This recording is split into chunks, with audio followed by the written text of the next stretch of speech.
The phone rang sharp and unexpected in the quiet of my study. I glanced at the screen and hesitated an unfamiliar number, but something in the tone of the ringtone made my chest tighten. I answered. "Salen," the voice said, deliberate, almost cruel. "You're invited to my wedding, Maren." My daughter, the woman I hadn't spoken to in years. Her words were polite, almost sweet on the surface, but I could hear the edge beneath the carefully measured contempt. She wanted me to feel small, to remember the years I had been absent from her life, erased by circumstances that were never truly my fault. Shock knotted in my stomach. I hadn't expected this. 32 years she had grown up with whispered lies, half-truths, and the absence of the woman who had once carried her in my arms. Anger followed quickly. A heat that burned my chest and ignited a spark I hadn't felt in decades. I could hear the unspoken, "I'll make sure everyone sees what you've become." And for the first time in a long while I smiled. Not the smile of joy, not the timid smile of apology or regret, but a quiet, calculated smile that carried a flicker of strategy. I sat back in my chair, letting her words settle in the room like smoke. I could see it now, the stage she had unwittingly built for me. The invitation meant to humiliate had handed me the perfect opportunity. I pressed the phone into my ear one last time, my lips curling into a steady grin. "I'll be there," I said simply. Then I hung up already, imagining the possibilities that lay ahead. The past was a shadow, but tomorrow I would step into the light, and I would do so on my own terms. Next, I began mapping out how this day would unfold, considering every detail of my arrival and presence. I remembered the first time I met Richard's parents, sitting stiffly in their pristine living room, as though every surface gleamed with judgment. I had married him thinking love could shield me from the whispers, the raised eyebrows, the subtle insinuations that I was unworthy, that I didn't belong. But love only goes so far when every word you speak is weighed against the standards of those who never wanted you there. The months that followed were a study in quiet humiliation. At family gatherings, I became invisible, a shadow hovering at the edge of conversations, smiles, forced laughter. Hollow. Richard said little caught between loyalty to me and the unspoken rules of his family. I tried to be everything they wanted, compliant, polite, nurturing, but it was never enough.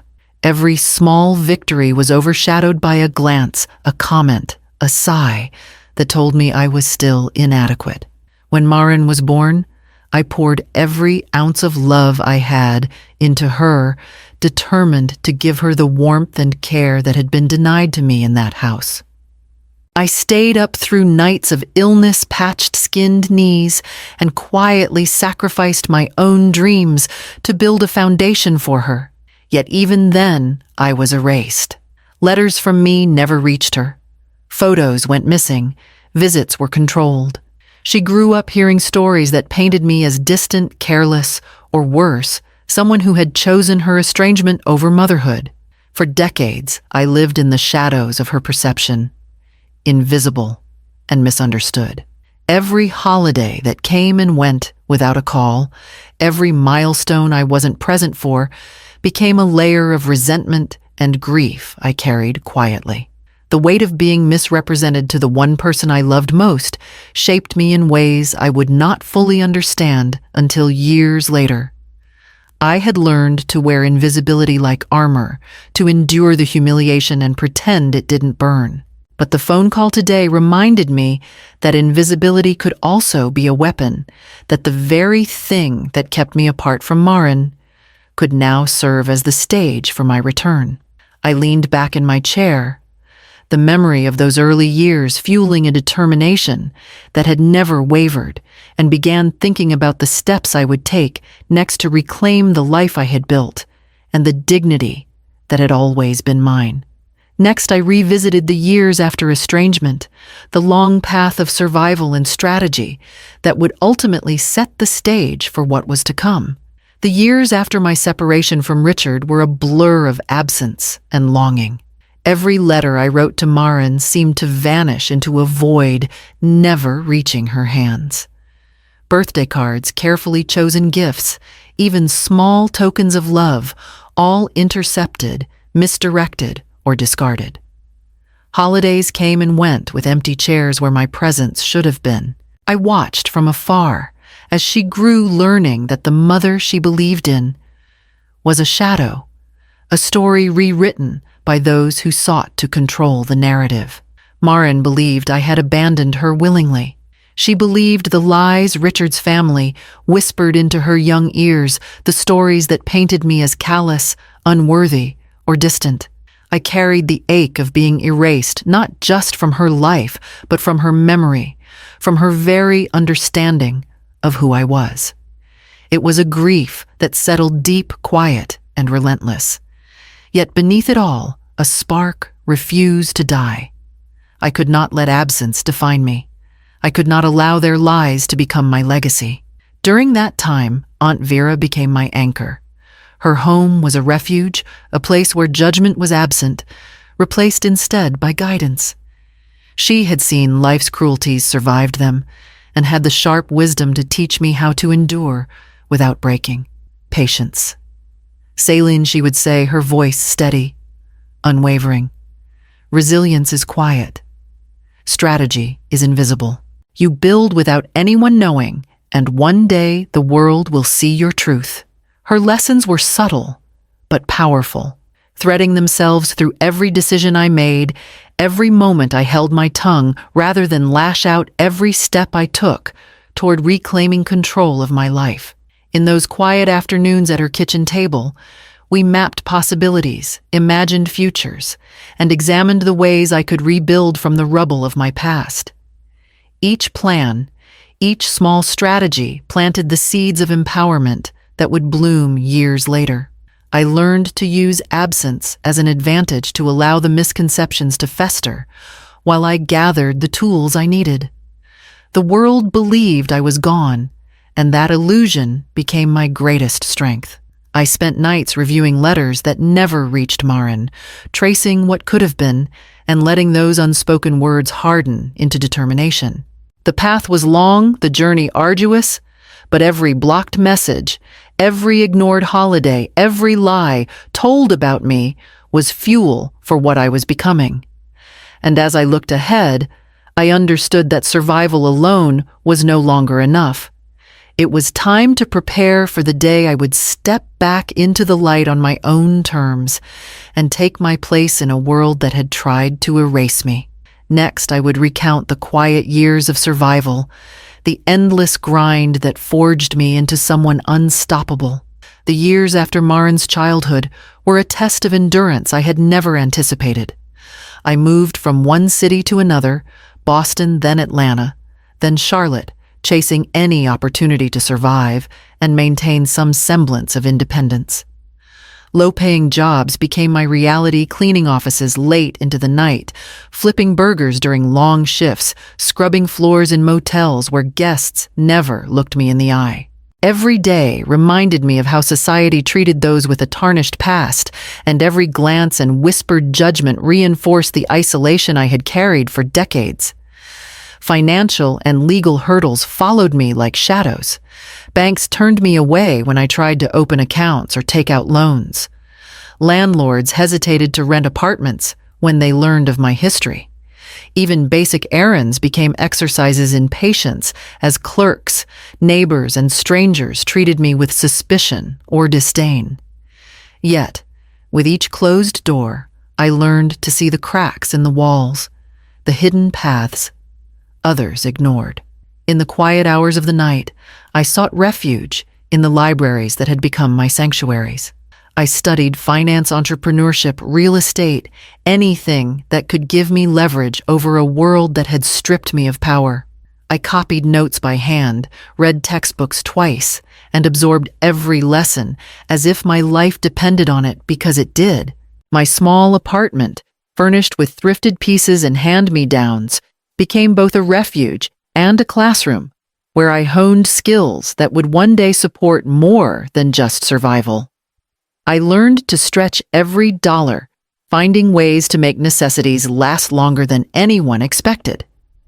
I mapped out budgets, plotted savings, and began imagining small ventures.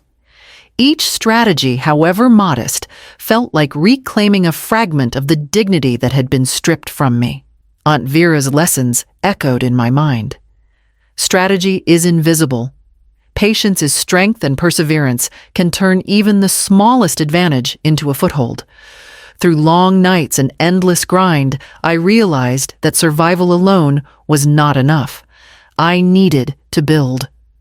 Brick by brick, I constructed the foundation of what would one day become my empire, even as the world continued to believe I had nothing to offer.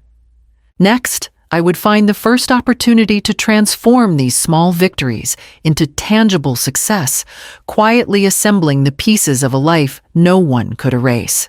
It was during a late evening shift, cleaning offices in Charlotte, that I overheard two young women talking about renting out apartments to travelers on a new platform called Airbnb.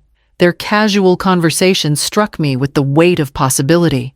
They were earning what I had spent months scrubbing floors to make, and they were doing it from spaces I could see myself transforming. I made a note of every detail, went home that night, and began researching. I started small, listing a spare room in the modest apartment I had scraped together. I borrowed a friend's camera, staged the space with thrifted furniture, and priced it conservatively, expecting little. But within days, I had my first booking. A young couple handed me cash, left a glowing review, and for the first time in years, I felt a spark of hope that wasn't tinged with despair. That weekend's income paid half my rent, but more importantly, it proved to me that the world still held opportunity if I could recognize it. I reinvested everything I earned into expanding the venture. I rented a slightly larger apartment, living in the smaller room and renting the main space fully. I learned photography, interior design, and hospitality on my own, mastering details that others overlooked. Each new booking built not just my financial stability, but my confidence, teaching me that success did not need to be public to be real.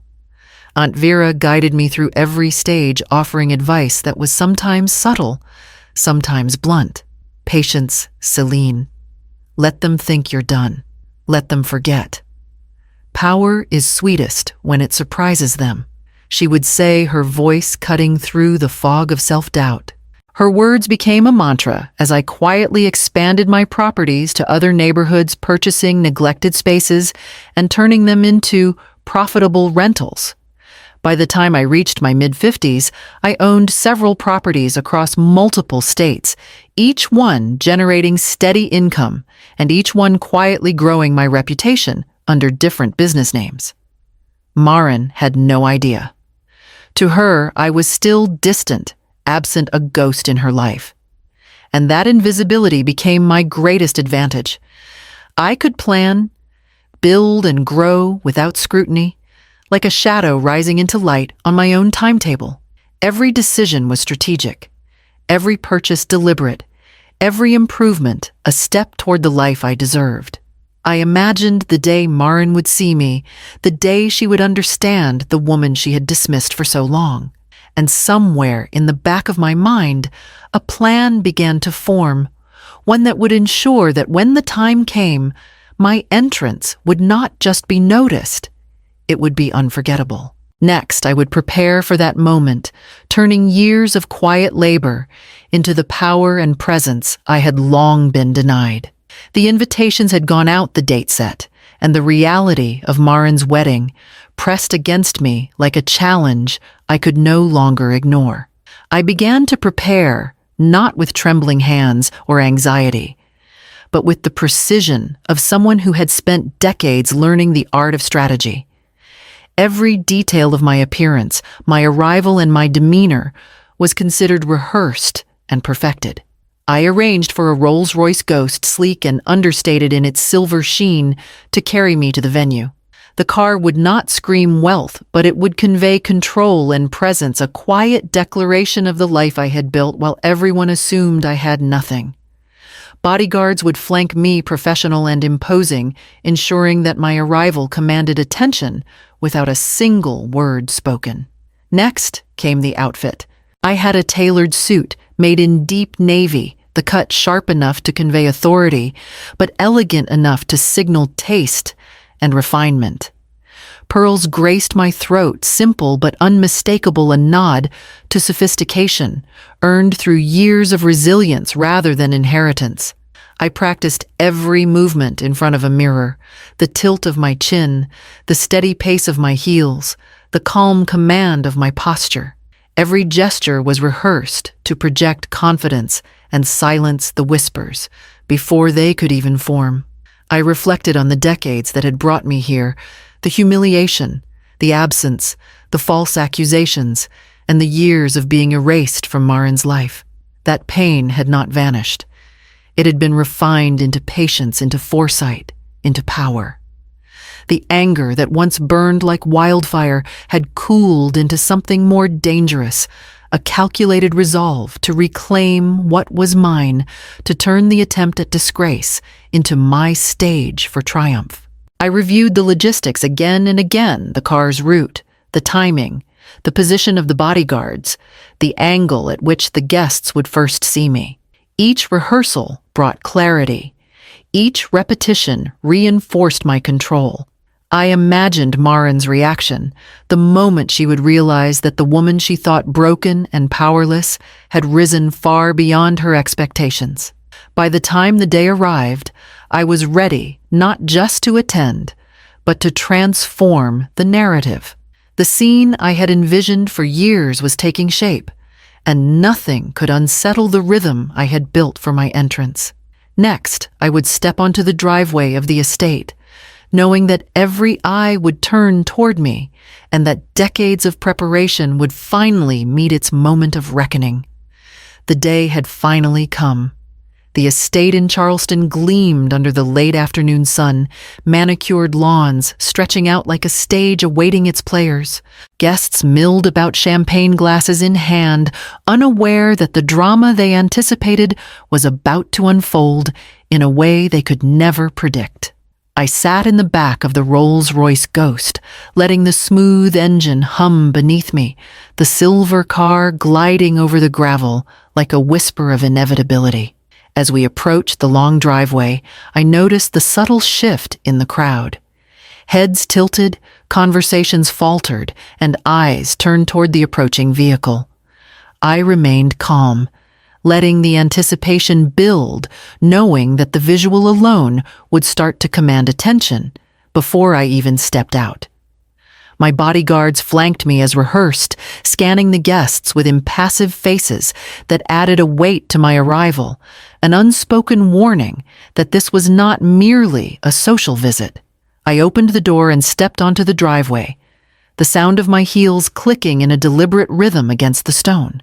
Every movement was measured, every gesture a silent declaration of authority. The tailored navy suit, the pearls resting lightly at my throat, the calm that radiated from my posture.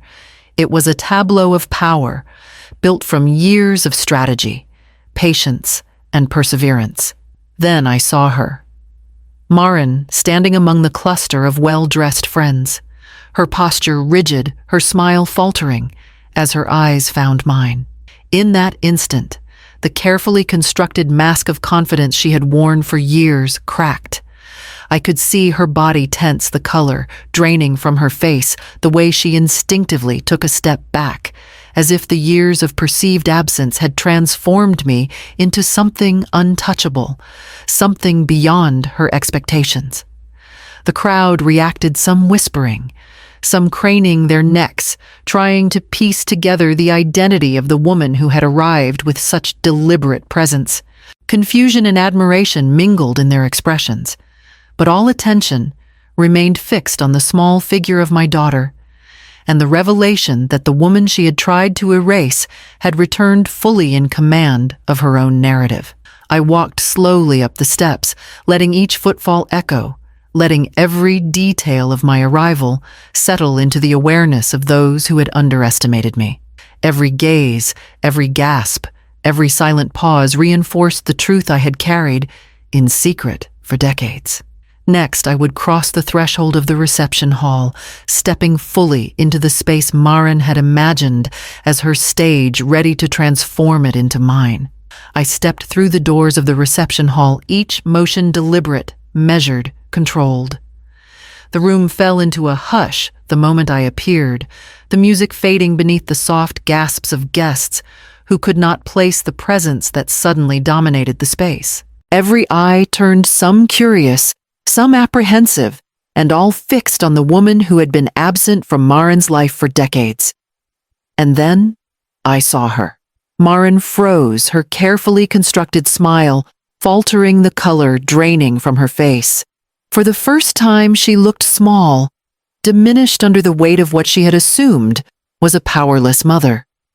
Her knees wavered, her hand gripping the back of a chair, as though it could anchor her in a reality she could no longer control.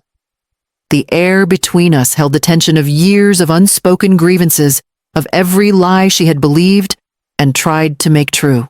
I walked forward slowly, my heels striking the floor with quiet authority, my posture impeccable, my expression calm and unshakable.